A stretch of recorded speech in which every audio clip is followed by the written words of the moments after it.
어떤 사람은 말을 의지하나 우리는 여호와 우리 하나님의 이름을 자랑하리로다. 그들은 비틀거림이 엎드러지고 우리는 일어나 바로 서도다. 여호와여, 우리가 부를 때에 우리에게 응답하소서. 아멘.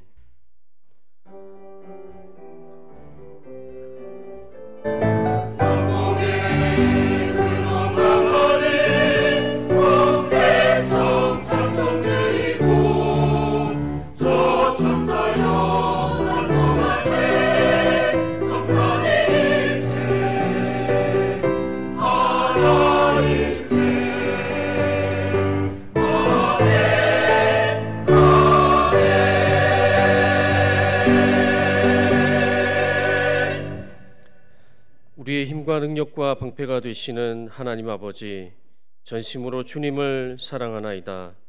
온 마음과 뜻을 다하여 홀로 한 분이신 하나님께만 이 시간 경배를 드립니다. 세상에서 의지하며 붙잡고 살았던 명예와 재물과 건강과 지식을 모두 내려놓고 눈을 들어 오직 한 분 하나님만 바라봅니다. 모든 영광을 삼위일체 거룩하신 하나님께 올려드리오며 예수 그리스도의 이름으로 기원하옵나이다.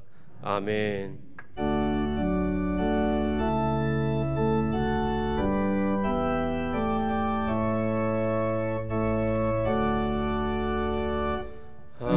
하늘에 가득 찬 영광의 하나님, 온 땅에 충만한 존귀하신 하나님, 생명과 빛으로 지혜와 권능으로 언제나 우리를 지키시는 하나님, 성부와 성자와 성령 삼위의 하나님,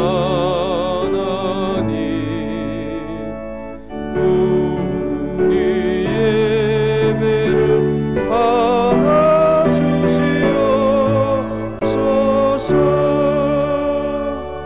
사랑이 넘치는 자비하신 하나님,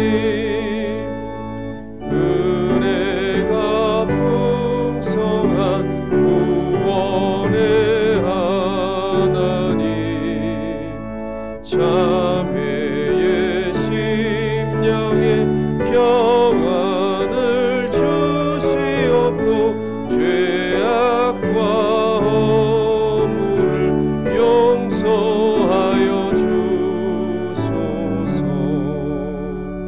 찬송과 영광과 생명 구원의 하나님,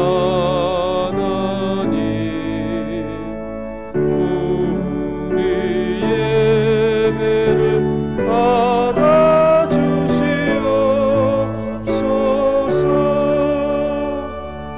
연약한 심령을 굳게 세워주시고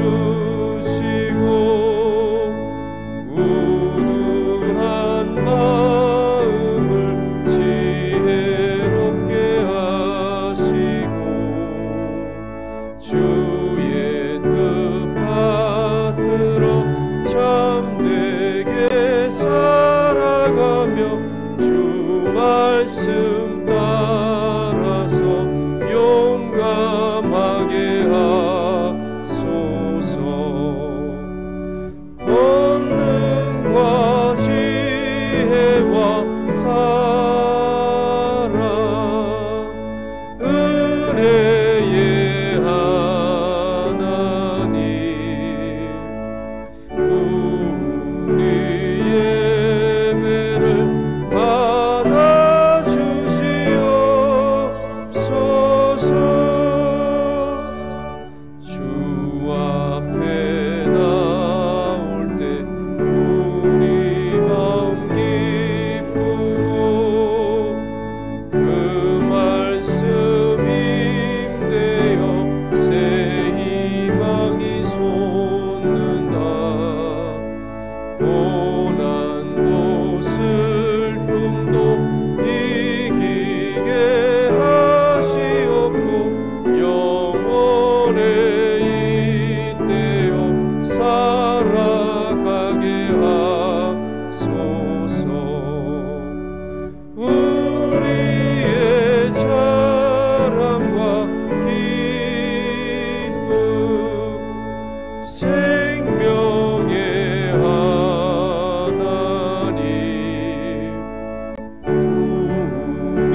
하나님이여 주께서 나를 살펴보셨으므로 나를 아시나이다.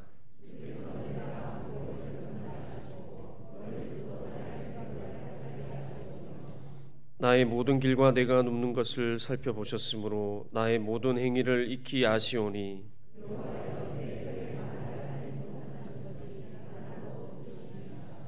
내가 주의 영을 떠나 어디로 가며 주의 앞에서 어디로 피하리이까.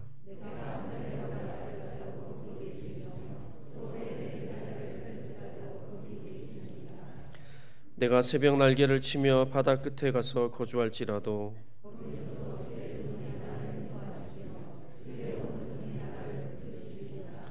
하나님이여 나를 살피사 내 마음을 아시며 나를 시험하사 내 뜻을 아옵소서.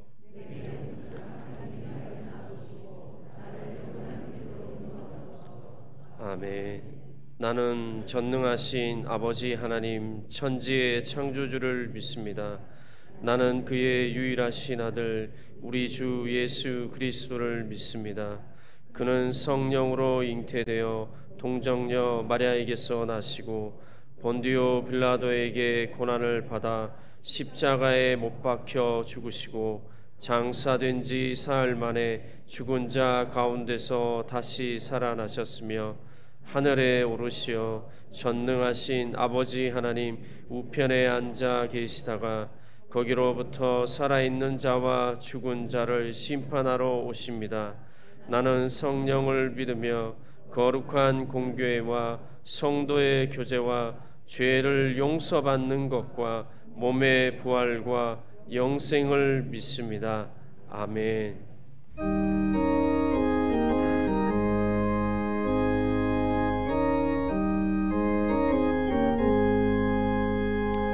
슬픈 마음 있는 사람 예수 이름 믿으며 영원토록 변함없는 기쁜 마음 얻으리. 예수의 이름은 세상의 소망이요 예수의 천국의 기쁨일세. 거룩하신 주의 이름 너의 방패 삼으라. 환난 시험 당할 때에 주께 기도드려라. 예수의 이름은 세상의 소망이요 예수의 이름은 천국의 기쁨일세. 존귀하신 주의 이름 우리 기쁨 되도다. 주의 품에 안길 때에 기뻐 찬송 부르리. 예수의 이름은 세상의 소망이요 예수의 이름은 천국의 기쁨일세.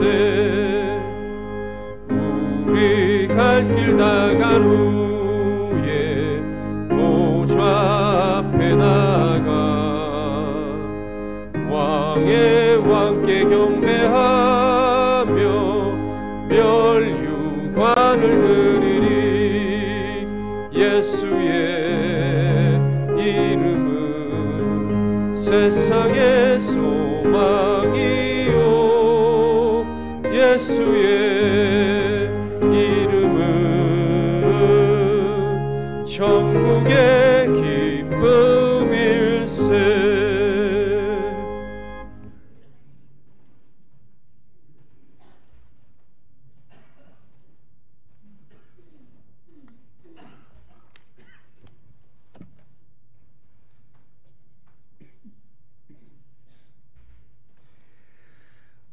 은혜가 풍성하신 하나님 아버지, 길게만 느껴졌던 겨울도 입춘이 지나면서 아직도 골목 엄달엔 잔슬이 남아 있음에도 제법 봄 기운이 느껴지는 2월 셋째 주를 맞이합니다.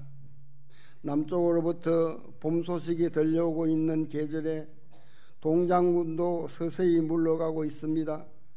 새로운 생명이 움트는 계절과 시간 앞에서 죄와 죽음의 어두운 생명에게 찾아오셔서 생명을 허락하시고 구원의 은혜를 베풀어 주신 하나님의 크신 은혜에 감사와 찬송을 올려드립니다. 예배를 통하여 우리 하나님만 영광 받으시옵소서. 지난 한 주간도 말씀대로 기도하며 살길 원했지만 순간순간 은혜를 잊고 원망과 불평함으로 세상과 동부하며 살아온 순간들도 있었사오니 주님 용서하여 주옵소서. 유순한 말보다 가시가 있는 말로 또 듣는 이의 입장은 고려치 않고 내 주장에 도취되어 내맡은 말로 인하여 누구에게 상처를 입혔다면 이 시간 회개하오니 용서하여 주시옵소서. 아버지 하나님, 우리나라의 혼란스러운 정국을 위하여 기도합니다. 진영과 당파, 지역 간 갈등이 사라지고 온 국민이 올바른 가치관이 바로 설 때 오직 하나님의 화합과 통합이 이루어지게 하옵소서. 우리나라 이 어려운 상황은 교회된 우리가 하나님 앞에 바로 서지 못하고 하나님 무서운 줄 모르고 세상과 물질을 하나님보다 더 사랑한 죄에 빠져 있기 때문임을 이 시간 고백합니다. 타락한 우리의 죄를 용서하여 주시고 보혈로 깨끗게 씻어 주시옵소서. 우리의 싸움은 영적 싸움이기에 기도하고 말씀 가운데 있지 않으면 분별할 수가 없음을 알고 있습니다.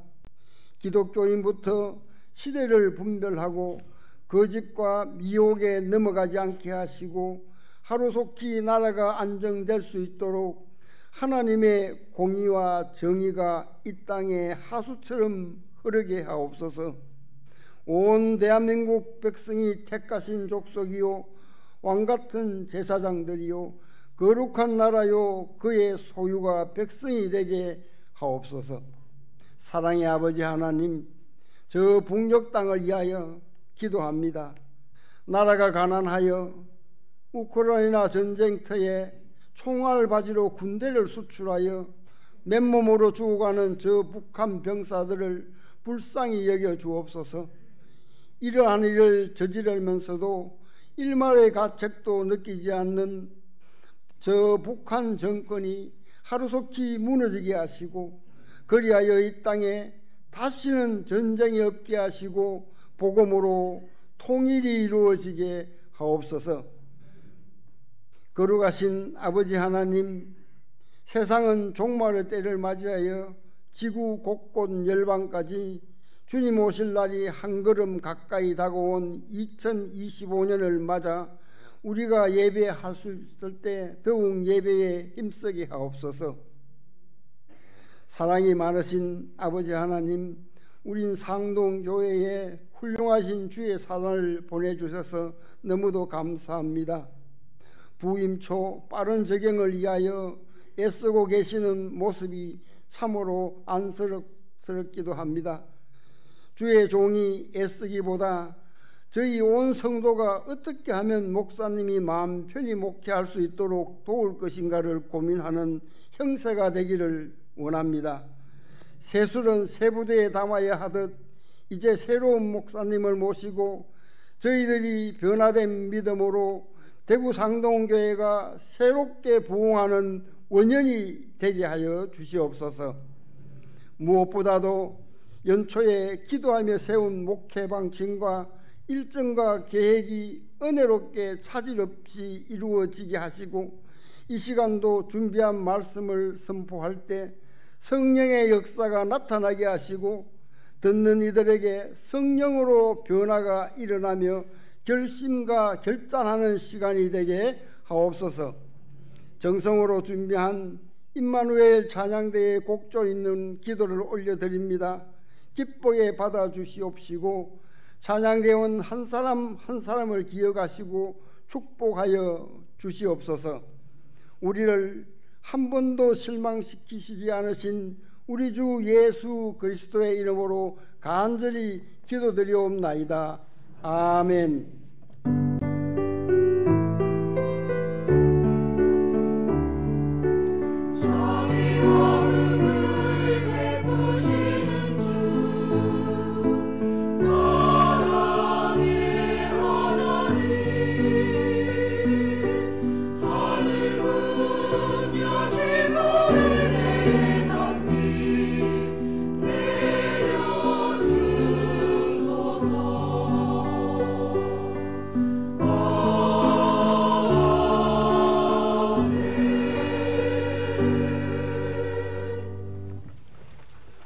오늘 우리에게 주시는 하나님의 말씀은 마태복음 9장 35절로 38절 말씀입니다.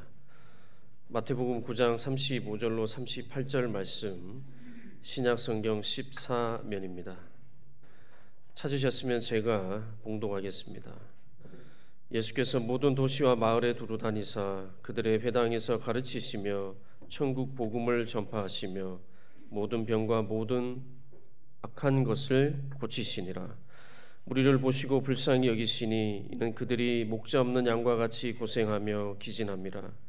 이에 제자들에게 이르시되 추수할 것은 많되 일꾼이 적으니 그러므로 추수하는 주인에게 청하여 추수할 일꾼들을 보내주소서 하라 하시니라. 아멘.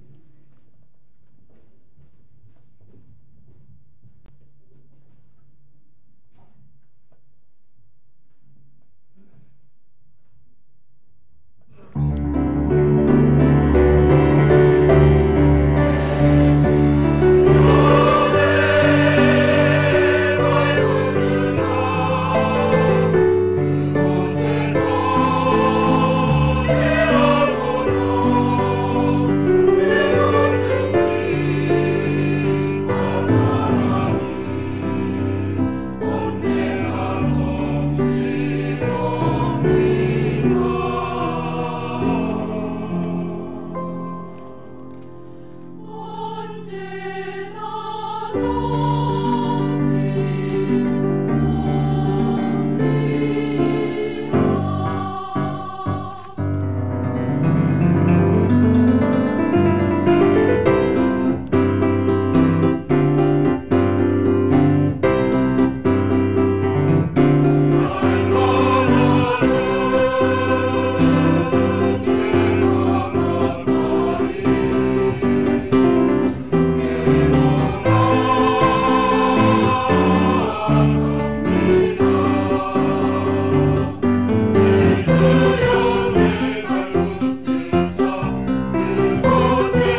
음하신 거 못 참으시는 분들도 계시죠.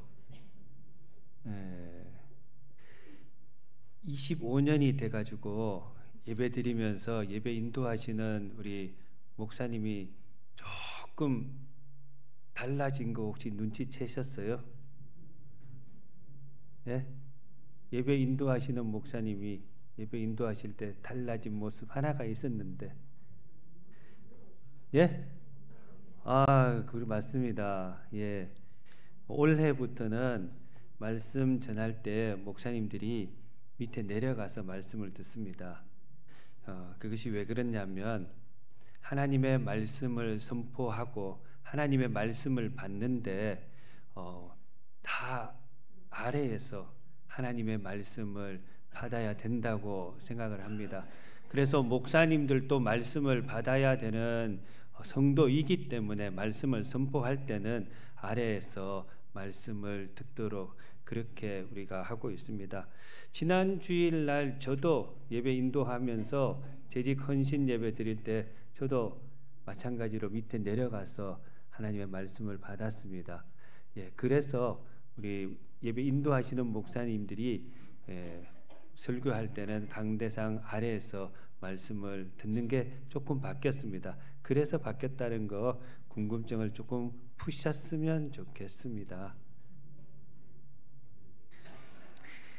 성경은 하나님의 이야기이지요. 세상을 만드신 하나님의 창조 이야기이고 또 우리를 사랑하신 하나님의 사랑 이야기입니다. 그리고 우리를 구원하신 하나님의 구원 이야기입니다. 이 이야기의 중심에는 예수님이 계십니다. 그래서 예수님께서 십자가에 목숨을 내어 놓으시고 우리에게 교회를 세워 주신 것이죠. 그래서 교회의 주인은 예수님이십니다. 그리고 교회에서는 예수님의 이야기로 가득해야 합니다. 교회에서 다른 이야기 나오면 안 됩니다. 오직 예수님 이야기만 해야 합니다. 얼마 전에 예전에 교회에서 함께 부목사로 사역했던 분들 가운데 몇 사람을 우리 교회에서 만나드렸습니다. 모두가 이 대구 이 포항에서 목회하시는 분들인데 다들 담임 목사님들입니다. 목사님들이 모이니까 이야기의 주제가 뭐겠습니까? 목회 이야기입니다. 교회가 부흥하는 이야기고 교회 프로그램 성공했던 그런 이야기들을 주고받습니다. 제가 아까 자기 교회 자랑하기가 급급합니다. 우리 교회는 11조 엄청 하는 장로님, 집사님이 있다 그런 얘기도 하고요. 또 전도 많이 하고 계시는 분이 계시는데 이분은 한 주에 1명 내지 2명은 꼭 전도하신다고 그렇게 얘기를 하더라고요. 그 이야기 들으니까 배가 조금 아팠습니다. 그래서 저도 우리 교회 자랑을 했습니다. 우리 교회 성도님들이 얼마나 안목이 뛰어나고 탁월한지 모른다. 그래서 저 같은 사람을 담임 목사님으로 모셨다. 아니신가? 예. 여러분, 이야기는 삶의 관심사입니다. 내가 관심을 두고 있는 이야기들을 대부분 많이 하지요. 이번 주간에 장례가 참 많았습니다. 벌써 4건이 나서 지난 주일부터 내일까지 장례식을 매일 가고 있습니다. 근데 장례식을 가면서 보통 이 권사님들 모시고 장례식을 갈 때가 많은데요. 이 장거리로 장례를 다니다 보면 권사님들이 어떤 주제에 대한 얘기를 많이 하시느냐 꼭 하시는 말씀 주제가 있어요. 혹시 무엇인지 아시겠습니까? 안 빠지는 단골 메뉴가 있는데 음식 얘기. 뭔 얘기를 하다가 나중에는 꼭 음식 얘기로 다시 돌아옵디다 보니까 김치는 어떻게 해야 맛있다. 반찬에는 뭘 넣어야지 맛이 달라진다. 요즘 배추값이 올랐더라. 장보기 힘들더라. 뭐 그런 얘기들을 쭉 합니다. 무슨 얘기입니까? 이들이 무슨 이야기를 주로 하는지 들어보면 삶의 관심사를 알 수 있다는 것이죠. 무엇을 위해 살아가는지를 알 수가 있습니다. 어쩌면 우리들의 인생의 관심사는 살아가는 목적이라고 해도 과언이 아닐 겁니다. 여러분은 무엇에 관심을 많이 기울이고 계십니까? 아니, 주로 어떤 얘기들을 많이 하고 계십니까? 오늘 예수님의 관심사는 하나님의 나라, 천국이었습니다. 공생애를 시작하시면서 예수님께서 처음 선포하신 말씀도 회개하라, 천국이 가까이 왔느니라. 바로 천국에 관한 것이었습니다. 예수님의 사역을 보면 천국에 대하여 가르치셨고 천국 복음을 전하셨고 천국 백성들을 만들기 위해서 사람들을 고친 일들을 하셨습니다. 이것을 예수님의 3대 사역이라고 이야기를 하지요. 오늘 본문 35절이 그것입니다. 함께 한번 이 본문을 읽어보겠습니다. 시작. 예수께서 모든 도시와 마을에 두루 다니사 그들의 회당에서 가르치시며 천국 복음을 전파하시며 모든 병과 모든 약한 것을 고치시니라. 아멘. 근데 오늘 이 말씀이 마태복음에 처음 나온 게 아닙니다. 똑같은 말씀이 4장 23절에도 먼저 언급하고 있습니다. 4장 23절에는 이렇게 말씀을 하시네요. 예수께서 온 갈릴리에 두루 다니사 그들의 회당에서 가르치시며 천국 복음을 전파하시며 백성 중에 모든 병과 모든 약한 것을 고치시니 라고 말씀을 하고 있습니다. 똑같은 말씀입니다. 똑같은 말씀을 4장에도 한번 말씀을 하셨고 그리고 지금 9장에도 또 한 번 말씀을 하고 계십니다.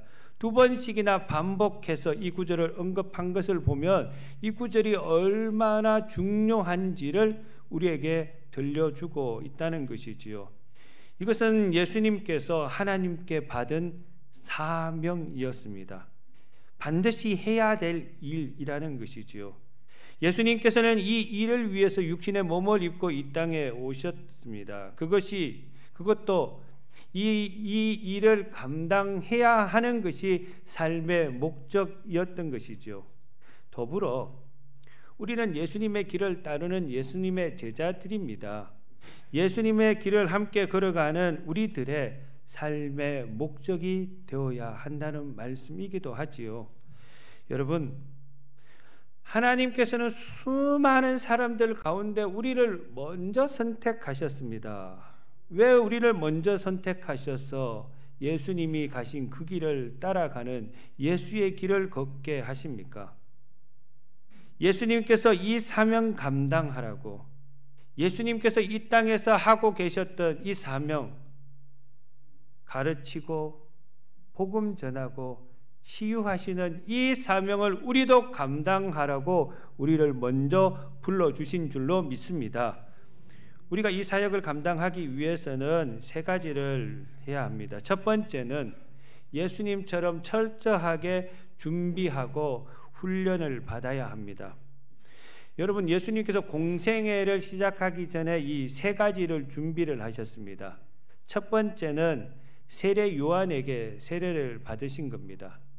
그리고 2번째는 마귀에게 시험을 받으신 것, 그리고 마지막으로 3번째는 제자들을 불러주신 것, 이것을 준비를 하셨습니다. 예수님께서 세례를 받으실 때 아주 특별한 사건이 일어났지요.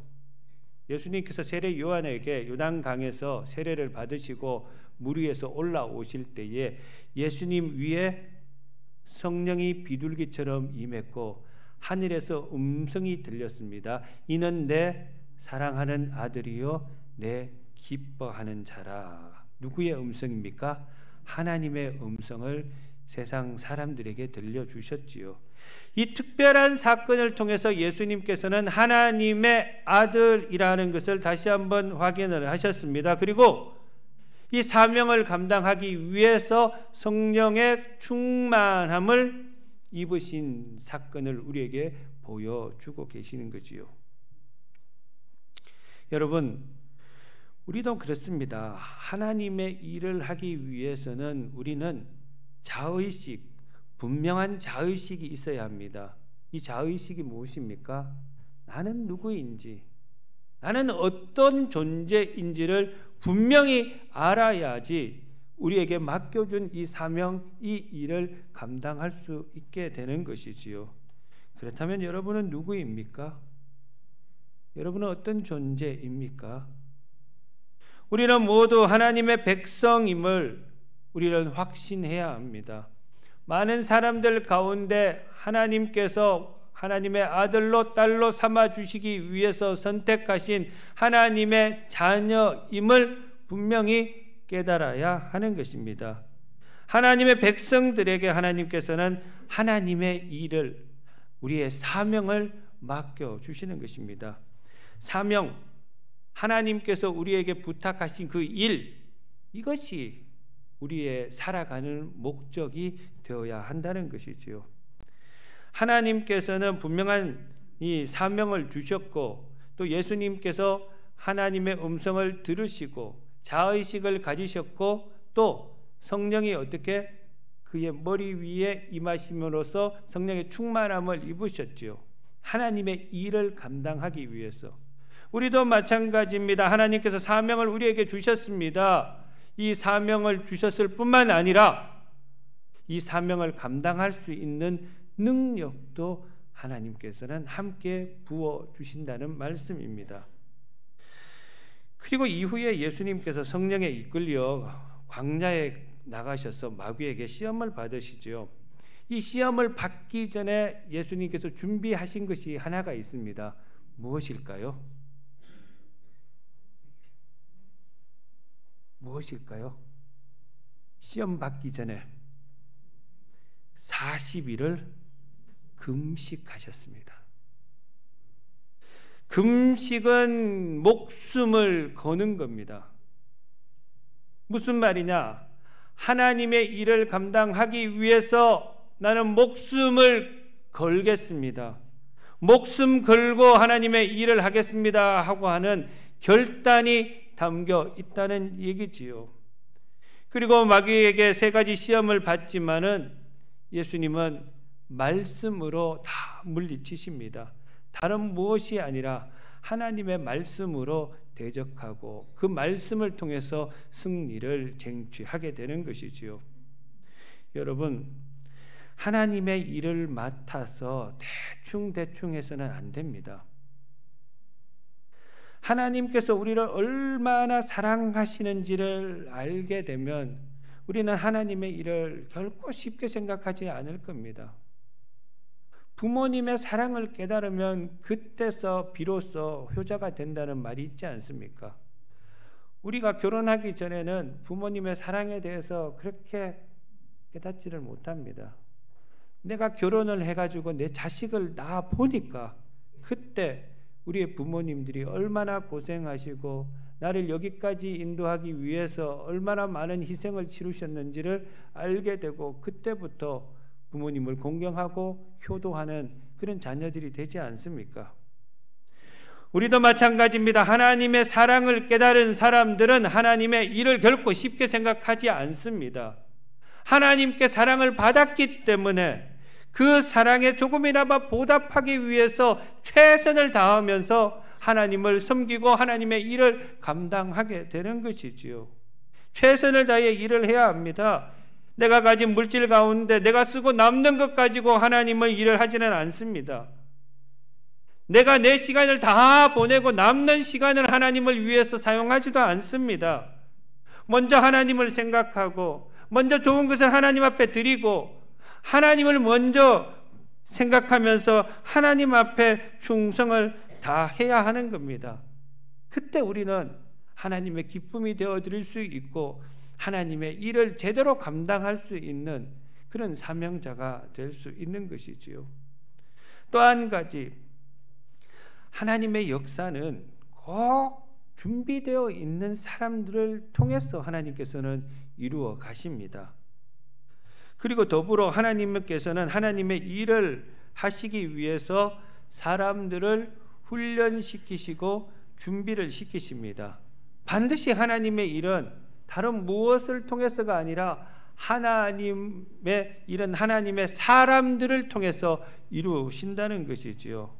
그래서 준비되어 있는 것이 필요로 합니다. 예수님께서도 혼자 일을 하시지 않고 함께 일을 하시기 위해서 누구를 선택하셨습니까? 12명의 제자들을 선택을 하신 겁니다. 그 제자들과 함께 3년 동안이나 동고동락하면서 그들을 훈련시키시고 준비를 시키셨습니다. 하나님의 일을 하기 위해서. 아니, 이 제자들뿐만 아닙니다. 성경에 이 나와 있는 모든 사람들, 모든 하나님의 일을 감당하는 사람들은 모두가 훈련받고 준비를 다 시키셨습니다. 모세는 40년 동안이나 모세 그 애굽의 왕궁에서, 또 나머지 40년 동안은 미디안 광야에서 훈련을 받게 했습니다. 그리고 나서 이스라엘 백성들을 애굽에서 탈출시키는 지도자가 될 수가 있었던 것이죠. 다윗은 또 어떻습니까? 이스라엘을 위대하게 세우기 위해서 그가 광야에서 하나님께서 광야로 부르셔서 다윗을 훈련시키셨습니다. 요셉은 또 어떻습니까? 13년 동안이나 노예 생활을 하면서 또 감옥에서 애굽의 총리가 되기 위해서 훈련시키시고 준비를 하나님께서 시키셨습니다. 여러분, 우리 인생도 그렇습니다. 하나님께서 우리를 통해서 하나님의 일을 하도록 부르셨습니다.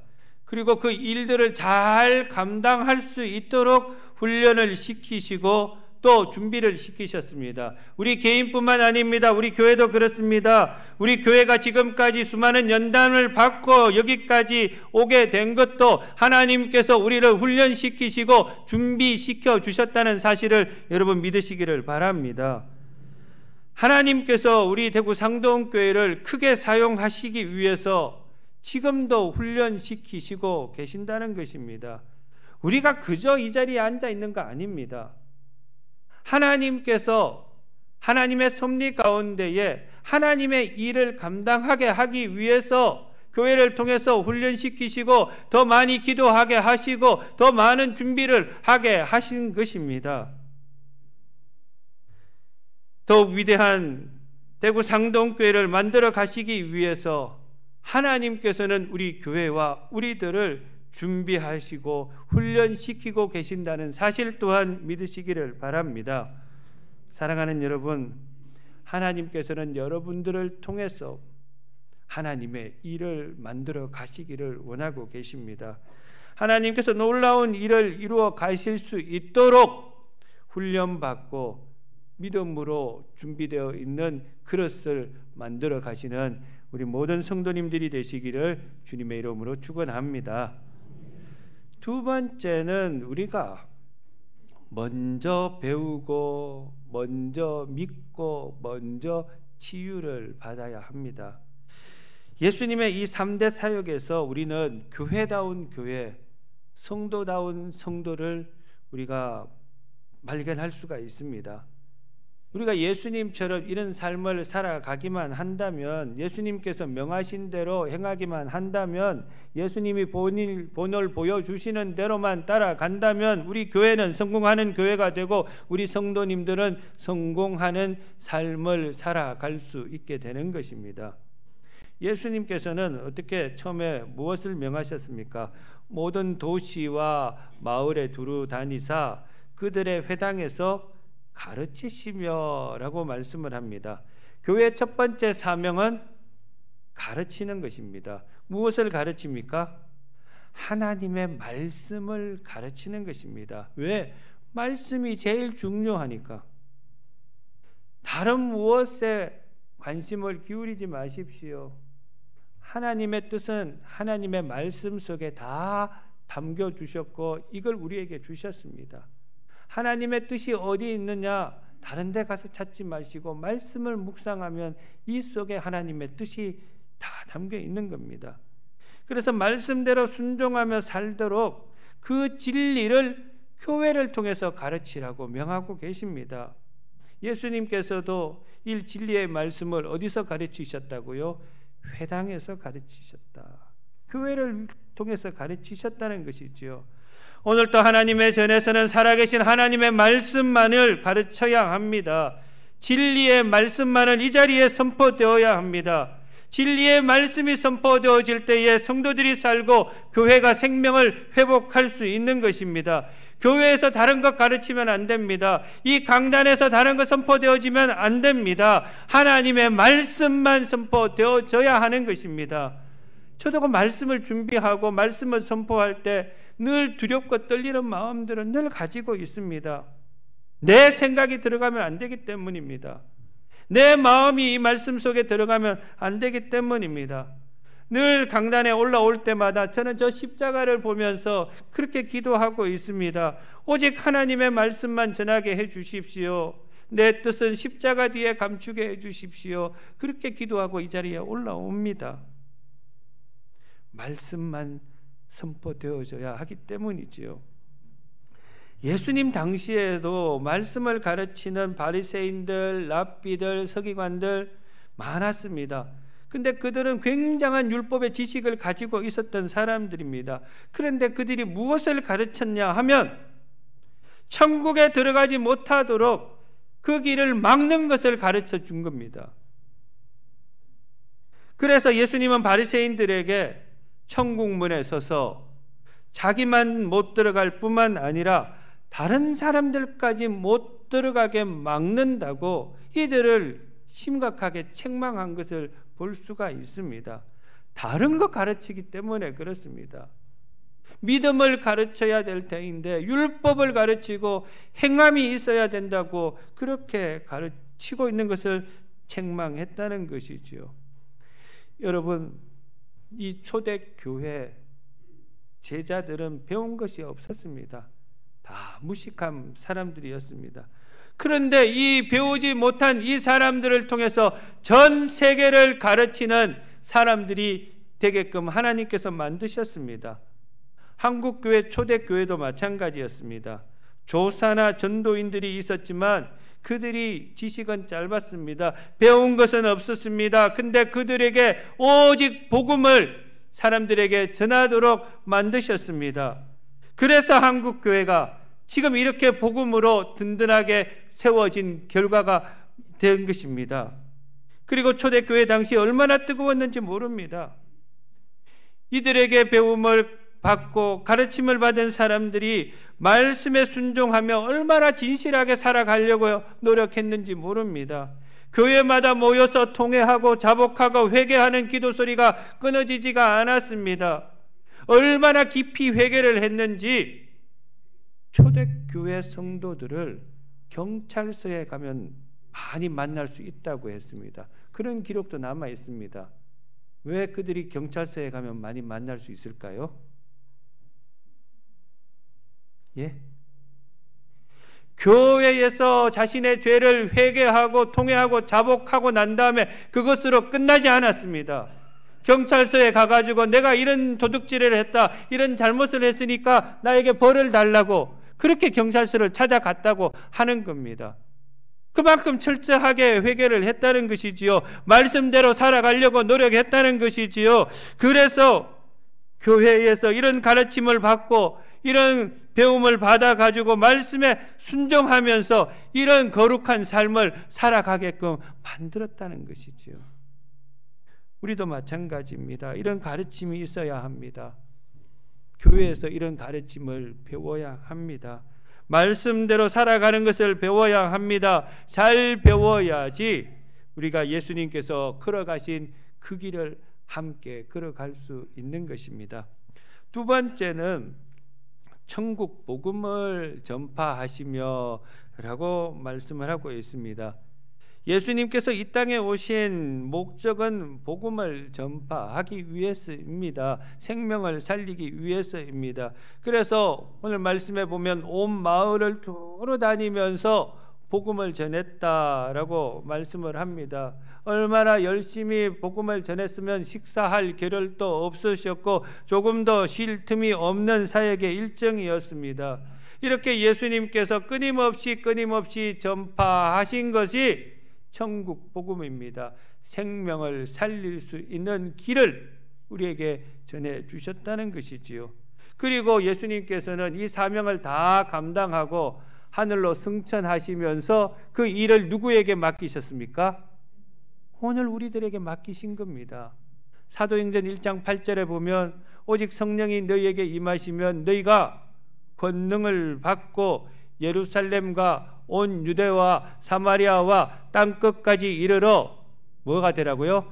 내 증인이 되라. 예수님께서 행하시는 이 일, 천국 복음을 전파하는 이 일을 우리에게 지금 맡겨놓고 예수님께서 하늘로 승천하셨다는 것이지요. 내가 다시 올 터인데 그때까지 너희들이 이 복음 전하는 일을 계속 행하고 있으라는 겁니다. 한국교회, 초대교회는 이 복음 전하기 위해서 죄송합니다만 이런 표현을 미쳐 살았습니다. 무엇에? 복음 전하는 그 일에 미쳐 살았습니다. 그래서 수많은 전도인들이 집과 가족을 떠나서 복음 전하기 위해서 방방곡곡을 누비면서 하나님의 복음을 전하고 또 전했습니다. 그래서 지금의 한국교회가 이렇게 부흥하고 이렇게 성장하게 된 것입니다.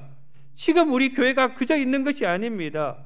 우리 믿음의 선배들이 목숨 걸고 하나님의 말씀을 전하고 또 전했기 때문에 지금 우리가 이렇게 신앙생활하고 있는 겁니다. 이 나라 이 민족이 이렇게 잘된 것도 그들이 복음 전하고 그들이 말씀대로 살아가기 위해서 그렇게 신앙생활을 했기 때문에 하나님께서 이렇게 복을 내려주신 것입니다. 여러분, 그 예수님께서 우리에게도 복음 전파의 사명을 주셨습니다. 나를 구원하시고 그 구원을 이웃들과 함께 나누라고 우리에게 명하십니다. 그렇습니다.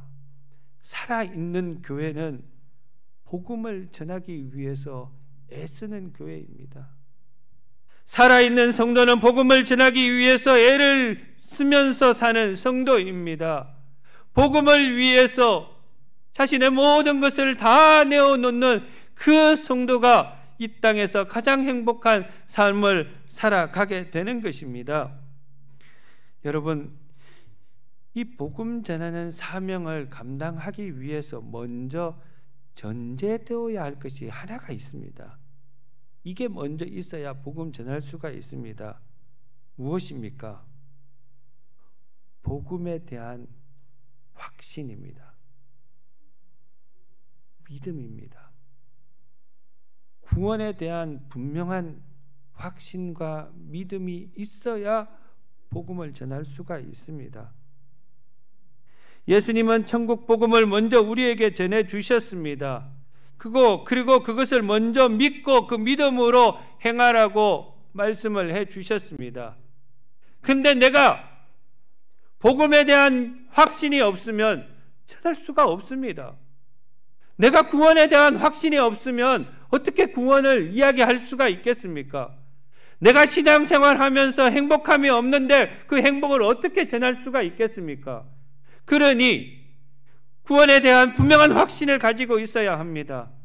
믿음에 대한 분명한 확신을 가지고 있어야 합니다.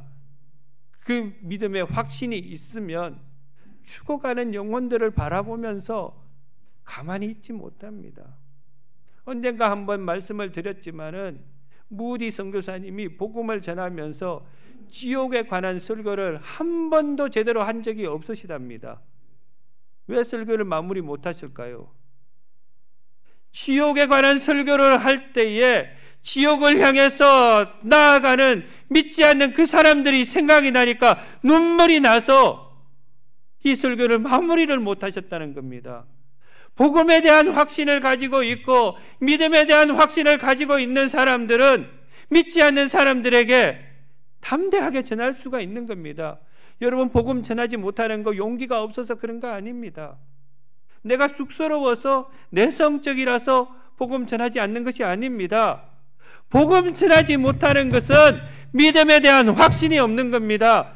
내가 구원받았다는 감격과 기쁨이 없는 겁니다. 하나님의 사랑을 제대로 체험하지 못했기 때문입니다. 내가 확신을 가지고 구원의 확신을 가지고 있으면 죽어가는 영혼들을 바라보면서 어떻게 말씀을 전하지 않고 견딜 수가 있습니까?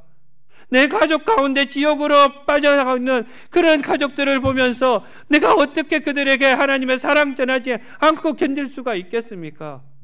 내가 믿으면, 내가 확신을 가지고 있으면 예수님처럼 그렇게 말씀을 전할 수가 있는 것입니다. 그래서 살아있는 교회는 복음 전하는 교회고 살아있는 성도는 복음 전하는 성도인 것입니다.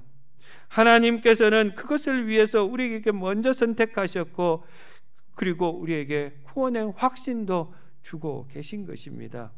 내가 이 복음의 능력을 확신하고 담대하게 말씀 전하고 복음 전하고 주의 사랑 전하는 성도님들이 되시기를 간절히 바랍니다. 세 번째는 모든 병과 모든 약한 것을 고치시니라 라고 말씀을 하고 있습니다. 4장 24절에는 더 구체적으로 각종 병에 걸려 고통당하는 자, 귀신 들린 자, 간질하는 자, 중풍병자에 이르기까지 이 아픈 환자들을 예수님께서 찾아오면 다 고쳐주셨다고 말씀을 하고 있습니다. 여기서 모든 병, 모든 약한 것을 고치셨다는 것은 육체적인 질병뿐만 아니라 정신적인 질병, 영혼의 질병까지 포함해서 인간이 고통당하고 있는 모든 질병을 예수님께서 고쳐주셨다는 말씀입니다. 예수님께서 병든 사람을 고쳐주셨다는 것은 매우 중요한 의미를 하나 담고 있습니다. 그 의미가 무엇이냐면 예수님의 마음입니다. 왜 그렇게 고통당하는 사람들을 보시고 고쳐주셨냐? 그들을 보면서 불쌍한 마음을 우리 주님은 가지고 계셨기 때문입니다.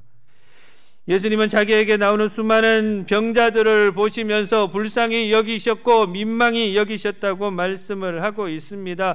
여기서 불쌍히 여기셨다, 민망히 여기셨다는 그 말은 마음이 찢어지도록 아프셨다, 그런 말씀입니다.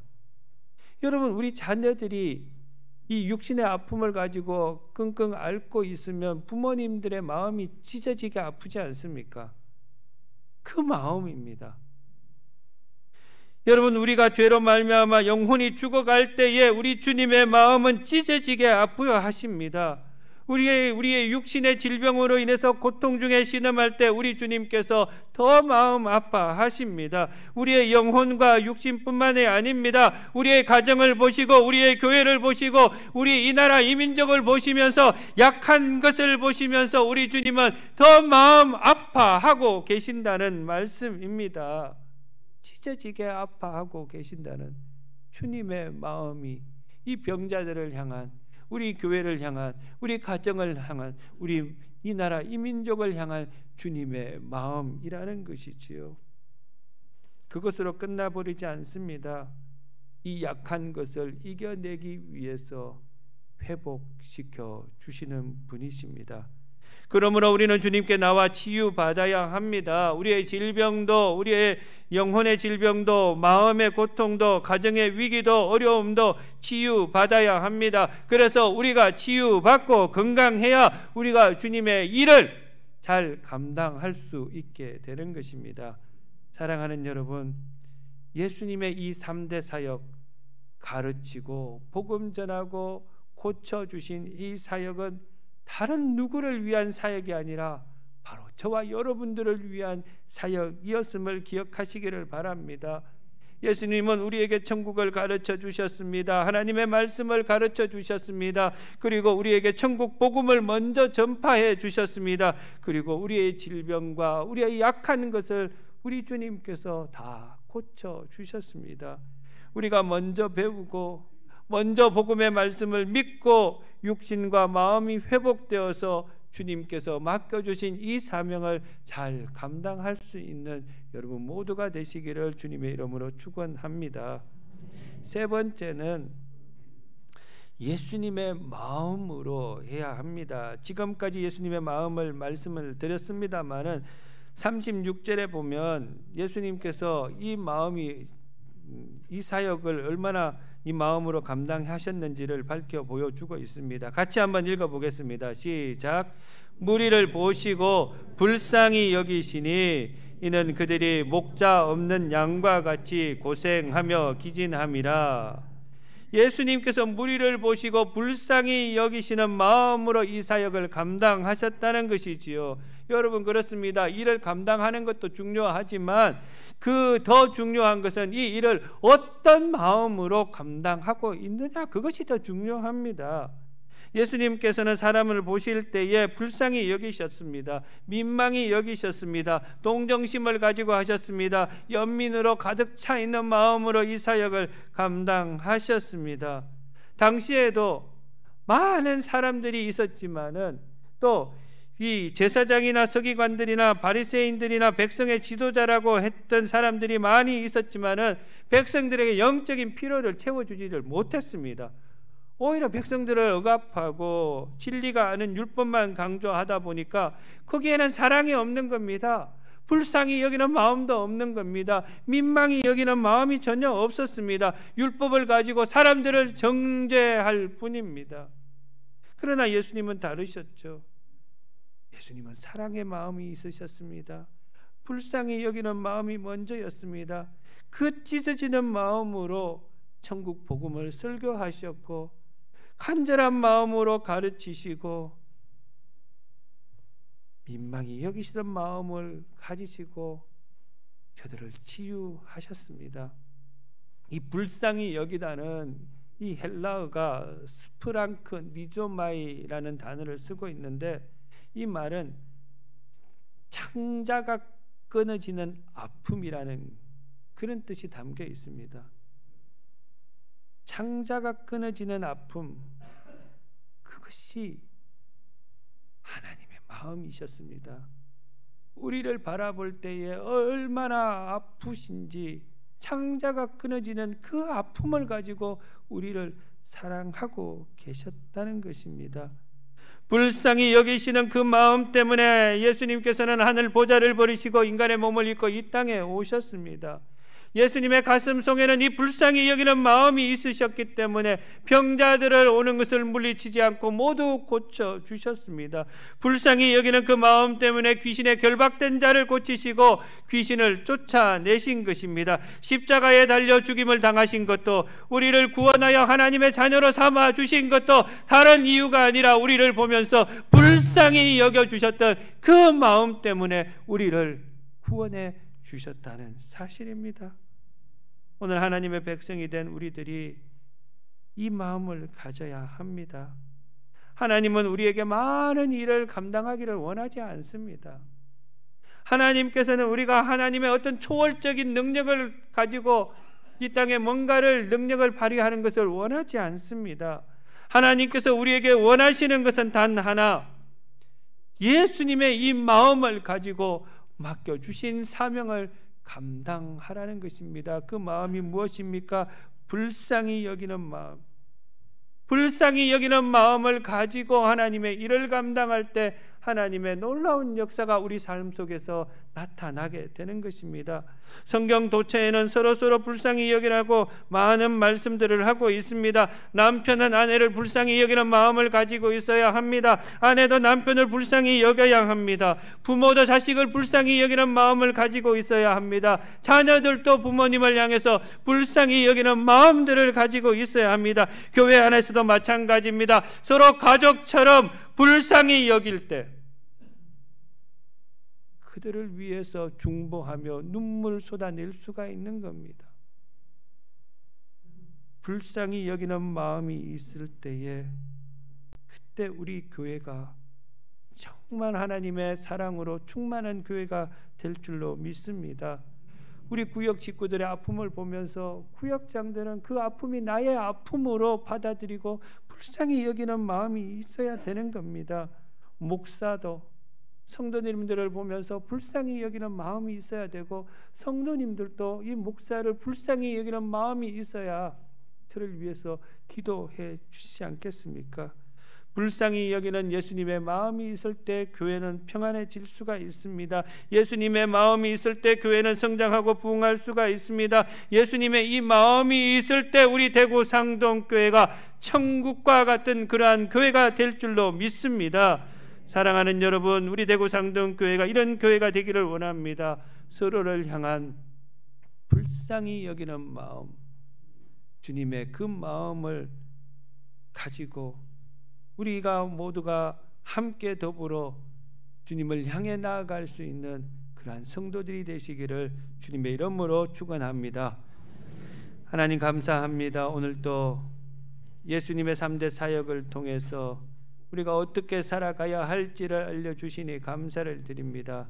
하나님의 일을 감당하기 위해서 미리 준비되어 있는, 훈련되어 있는 우리들이 되기를 원합니다.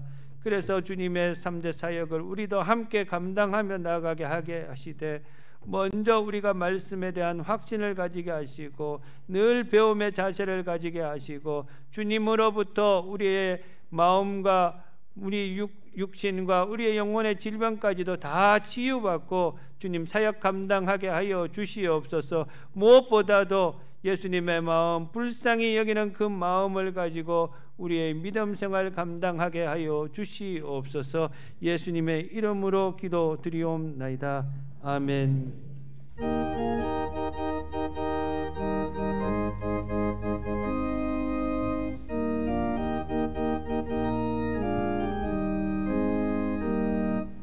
모든 죄악 길에서 목자 없는 양같이 모든 사람 길 찾아 헤맨다.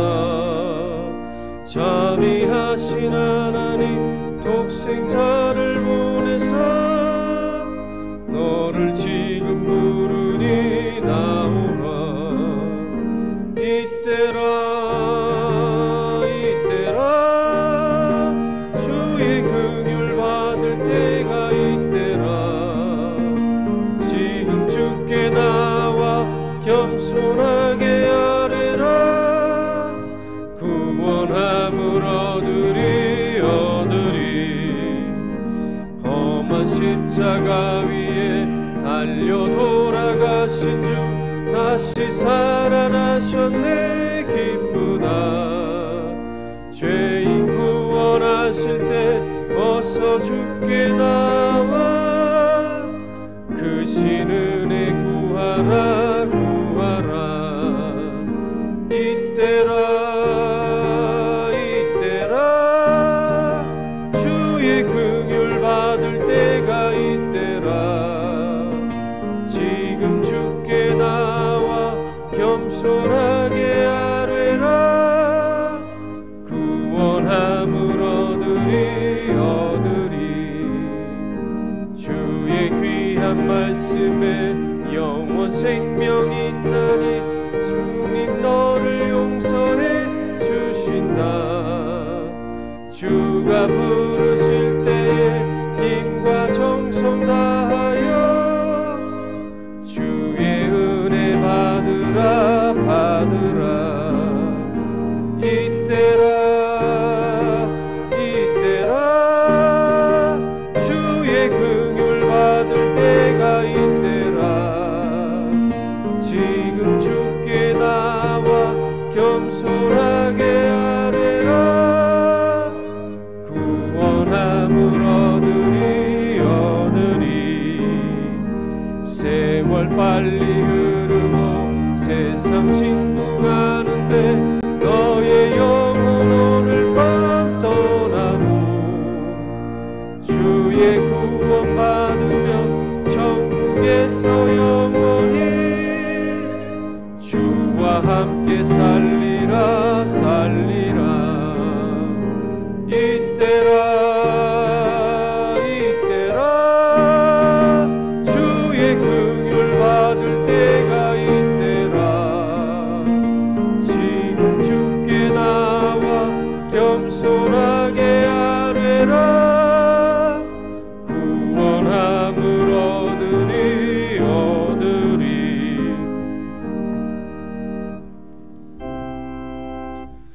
내 주 예수 주신 은혜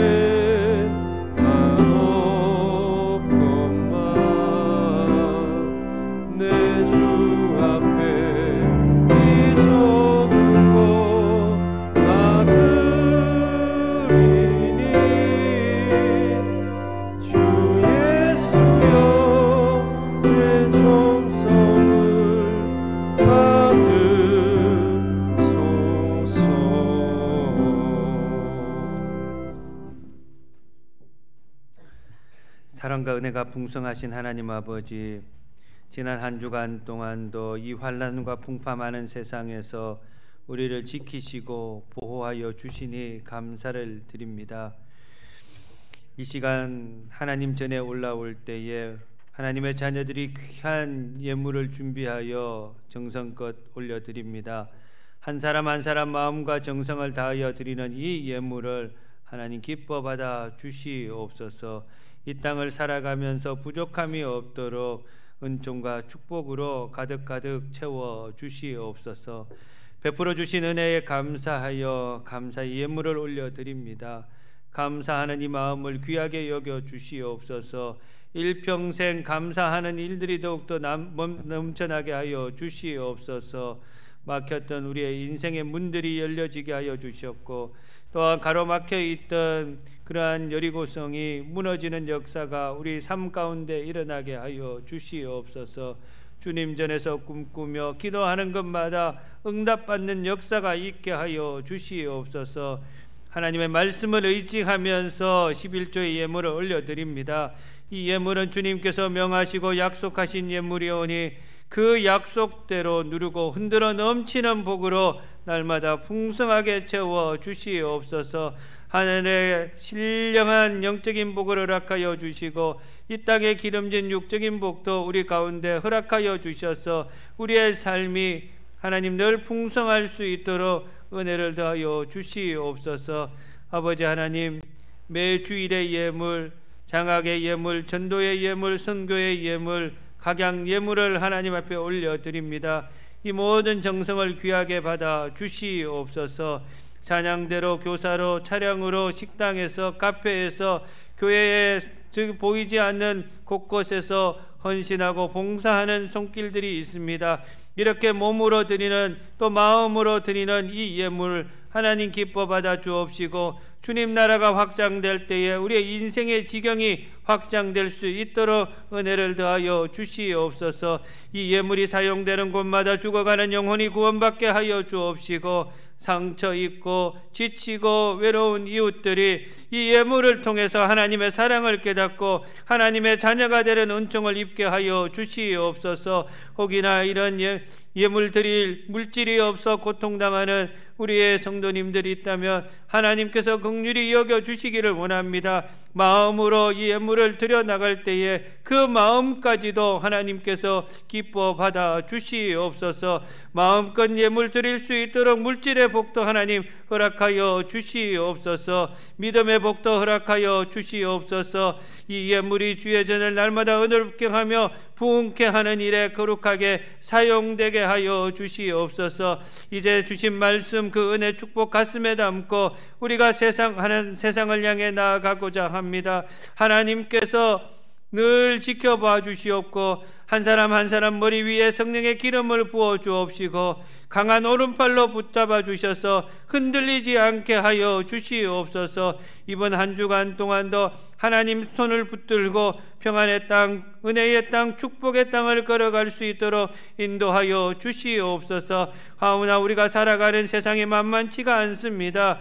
우리 앞에 사탄 마귀가 두려운 시험을 가지고 우리를 유혹합니다. 우리를 넘어뜨리게 할지라도 담대하게 찬송 부르며 기도하며 걸어가게 하여 주시옵소서. 오직 하나님 말씀 붙들고 나아가게 하여 주시옵소서. 하나님의 약속을 의지하며 두려워하지 않고 담대하게 살아가게 하여 주시옵소서. 우리 모두가 믿음으로 이기는 사람 되게 하여 주시옵소서. 우리 앞에 많은 문제들이 있습니다. 직장의 문제, 건강의 문제, 사업의 문제, 자녀들의 문제, 취업의 문제, 여러 가지 문제들이 힘들게 할지라도 하나님께서 이 모든 문제와 어려움들을 해결하여 주시고 우리가 정말 이 모든 어려움에서 해결받아서 믿음으로 살아나가서 최후의 승리자가 될 수 있도록 은혜 베풀어 주시옵소서. 우리가 이 땅을 살아도 주의 전과 말씀을 사모하며 살다가 다시 주님 전으로 두 손 들고 달려오는 대구 상동교회 모든 성도님들이 되게 하여 주시옵소서. 예수님의 이름으로 간절히 기도드리옵나이다. 아멘.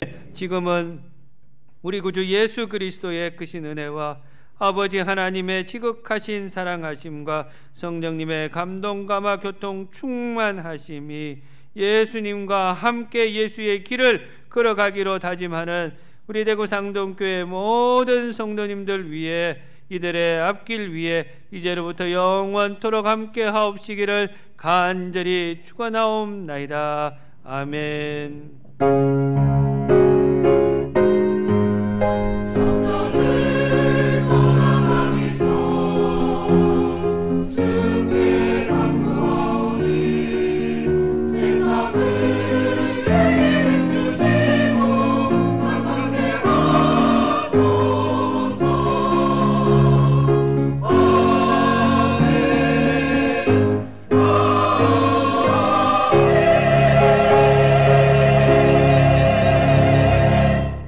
교회 소식 전해드리겠습니다.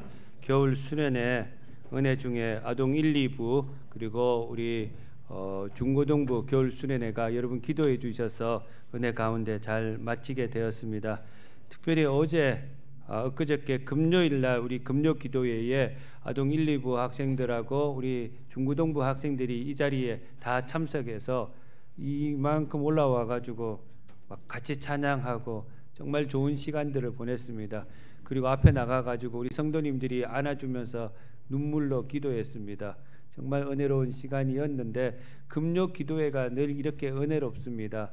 하나님의 역사를 사모하고 성령의 역사를 경험하기를 원하시는 분들은 꼭 오셔가지고 함께 찬양하고 또 기도할 수 있게 되기를 바랍니다.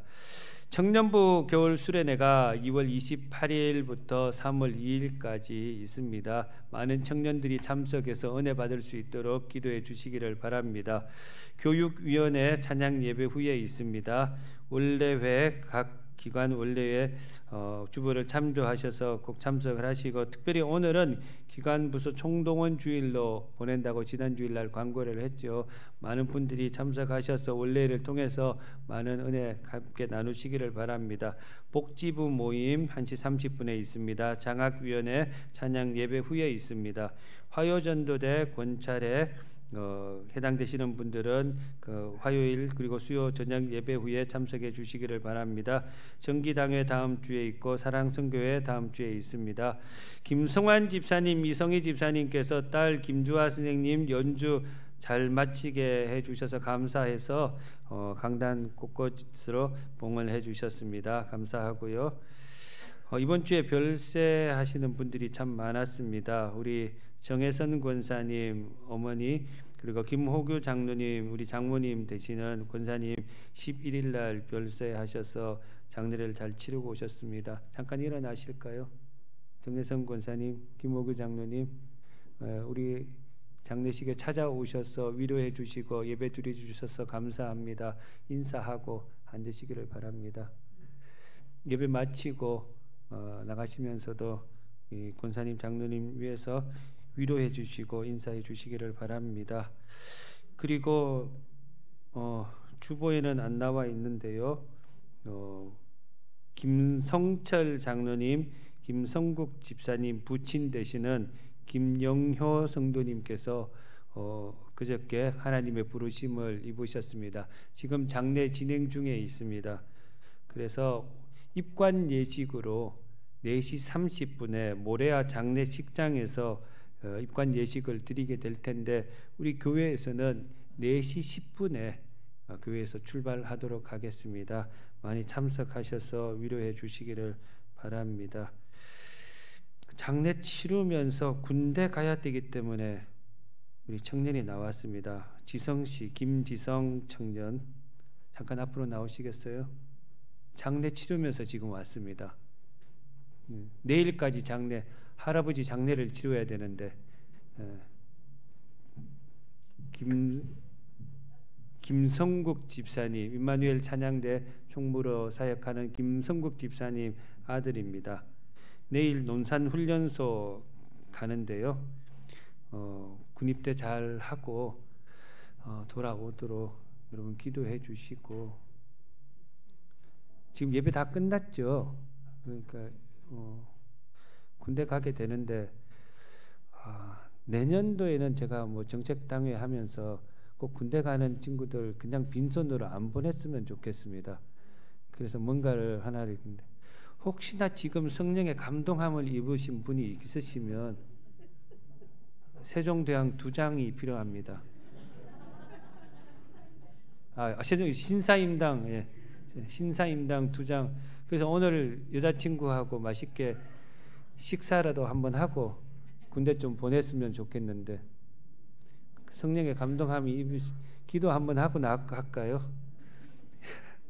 예, 빨리 예.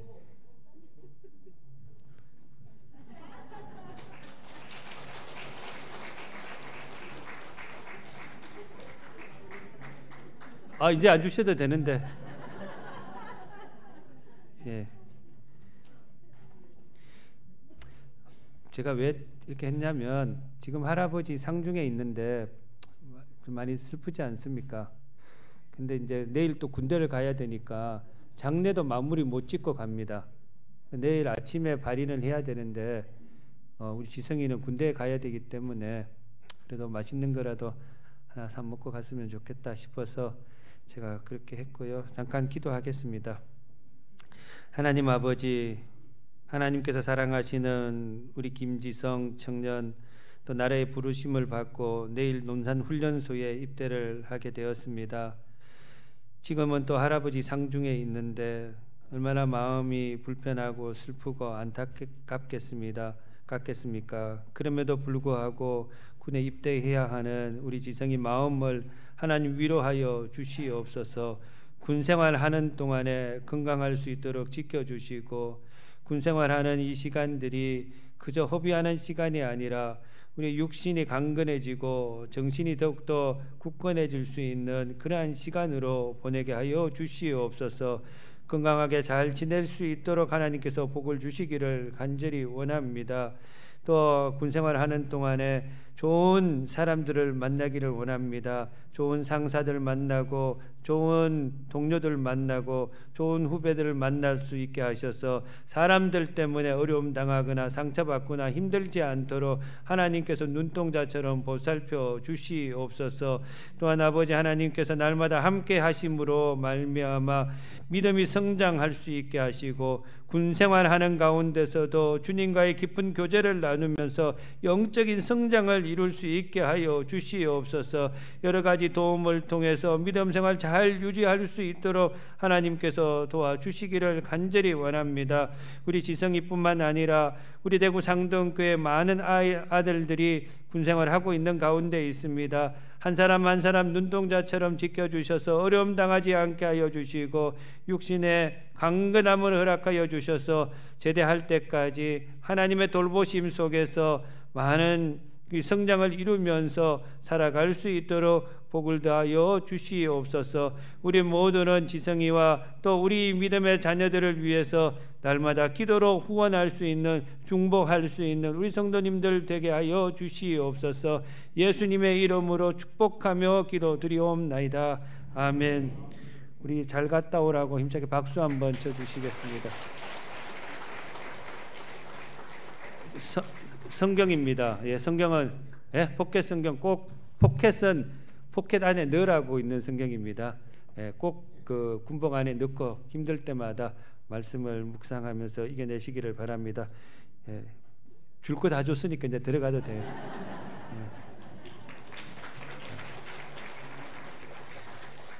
예, 겨울 정기휴가 우리 목사님 있습니다. 봉사자 추가 임명 노정숙 집사님, 김영경 집사님, 어윤민 집사님 노된 봉사자로 임명하고 박기준 집사님 금요 찬양단원으로 임명을 합니다. 다음 주일날은 좀 일찍 오셔야 할 것 같습니다. 대구 국제 마라톤 대회가 있어가지고 교통 통제를 한다고 합니다. 이 주위에 잘 보시고 조금 일찍 서둘러서 교회 나오시기를 바랍니다.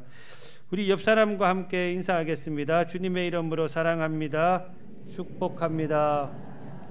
행복하게 사십시다. 다 같이 일어나셔서 파송가 부르시겠습니다.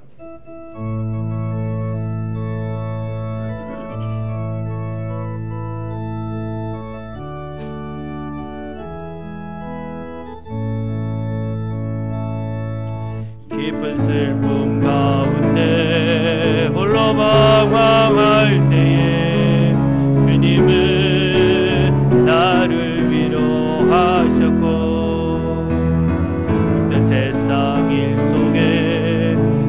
혼자 쓰러질 때도 주님은 나를 인도하셨네.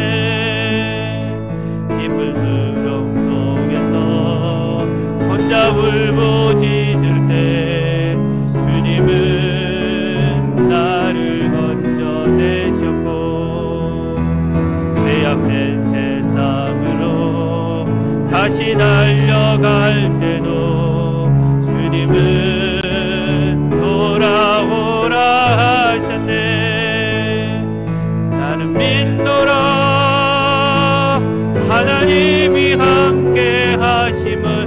나는 믿노라 하나님이 함께 하심을. 나는 믿노라 하나님이 나와 함께 하심을.